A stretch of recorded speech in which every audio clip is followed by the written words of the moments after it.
പ്രായോഗികതയുമായി സന്തുലിതമാക്കുന്നതാണെന്നും ഇന്ത്യയുടെ നയതന്ത്രം.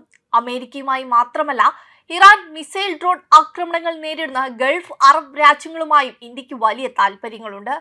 US Israel Iran യുദ്ധത്തിൽ കേന്ദ്ര സർക്കാരിന്റെ നിലപാടിനെ പ്രശംസിച്ച് കോൺഗ്രസ് MP ശശി തരൂർ രംഗത്തെത്തിയിരിക്കുകയാണ്. ഇത് ധാർമ്മികമായ പിൻവാങ്ങലല്ലെന്നും മറിച്ച് ഉത്തരവാദിത്തമുള്ള ഭരണതന്ത്രമാണെന്നുമാണ് ഇന്ത്യൻ എക്സ്പ്രസിൽ എഴുതിയ ലേഖനത്തിൽ അദ്ദേഹം പറയുന്നത്. അന്താരാഷ്ട്ര നിയമപ്രകാരം ഈ യുദ്ധത്തെ ന്യായീകരിക്കാൻ കഴിയില്ല. ഇന്ത്യ ദീർഘകാലമായി മുറുകെ പിടിക്കുന്ന പരമാധികാരം, ആക്രമണമില്ലായ്മ തുടങ്ങിയ തത്വങ്ങളുടെ ലംഘനമാണിത്. എന്നിരുന്നാലും ഇന്ത്യയുടെ സംയമനം തന്ത്രപരമായ വിവേകത്തെയാണ് പ്രതിഫലിപ്പിക്കുന്നതെന്നാണ് തരൂർ ലേഖനത്തിൽ പറയുന്നത്. ഇന്ത്യയുടെ മൗനം യുദ്ധത്തിനുള്ള പിന്തുണയല്ലെന്നും അദ്ദേഹം വ്യക്തമാക്കി.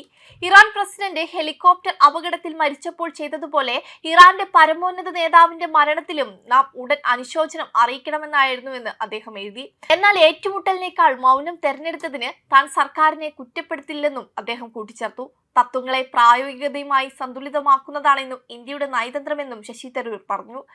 ശീതയുദ്ധത്തിലെ ശത്രുക്കളിൽ അകപ്പെട്ടിരിക്കുന്നത് ഇന്ത്യയുടെ പരമാധികാരത്തിനും നിലനിൽപ്പിനും അനിവാര്യമാണെന്ന തിരിച്ചറിവായിരുന്നു ജവഹർലാൽ നെഹ്റുവിന്റെ ചേരിചേരാ നയം. അല്ലാതെ ധാർമ്മിക നിലപാടുകൾ എടുക്കുന്നതിനുള്ള വിമുഖതയായിരുന്നില്ല. ഇന്നത്തെ ബഹുധ്രുവ ലോകത്ത് ഇന്ത്യ മൾട്ടി അലൈൻമെന്റ് ആണ് പിന്തുടരുന്നത്. ദേശീയ താൽപര്യങ്ങൾക്ക് മുൻഗണന നൽകിക്കൊണ്ട് വിവിധ ശക്തികളുമായി ഒരേ സമയം ബന്ധം നിലനിർത്തുകയാണ് ഇന്ത്യ ചെയ്യുന്നതെന്നാണ് അദ്ദേഹം പറഞ്ഞത്. ആഗോള നീതിക്ക് വേണ്ടി സംസാരിക്കുമ്പോഴും ഇന്ത്യയുടെ പരമാധികാരം സംരക്ഷിക്കുക എന്നതാണ് ഇതിന്റെ ലക്ഷ്യം. ചെക്കോസ്ലോവാക്യ, അഫ്ഗാനിസ്ഥാൻ എന്നിവിടങ്ങളിൽ സോവിയറ്റ് യൂണിയൻ നടത്തിയ അന്താരാഷ്ട്ര നിയമലംഘനങ്ങളെ അപലപിക്കാൻ ഇന്ത്യ മടിച്ചിരുന്നു എന്ന കാര്യം തരൂർ ഓർമ്മിപ്പിച്ചു. അമേരിക്കയുമായി മാത്രമല്ല, ഇറാൻ മിസൈൽ ഡ്രോൺ ആക്രമണങ്ങൾ നേരിടുന്ന ഗൾഫ് അറബ് രാജ്യങ്ങളുമായും ഇന്ത്യക്ക് വലിയ താൽപര്യങ്ങളുണ്ട്. വർഷം തോറും $200 ബില്യൺ വ്യാപാരം ഈ മേഖലയിലൂടെ നടക്കുന്നു. നമ്മുടെ ഊർജ്ജ സുരക്ഷ ഗൾഫിലെ എണ്ണയെയും വാതകത്തെയുമാണ് ആശ്രയിക്കുന്നത്. ഇറാനെതിരെയുള്ള യുദ്ധത്തെ അപലപിച്ച് ധാർമ്മികത പ്രസംഗിക്കുന്നത് ഈ ബന്ധങ്ങളെ തകർക്കാനും ഇടയാക്കും. ഈ സാഹചര്യത്തിൽ മൗനമെന്നത് ഭീരുത്വമല്ല, മറിച്ച് പ്രാദേശിക യാഥാർത്ഥ്യങ്ങളെ തിരിച്ചറിഞ്ഞുള്ള തീരുമാനമാണെന്നാണ് അദ്ദേഹം പറഞ്ഞത്.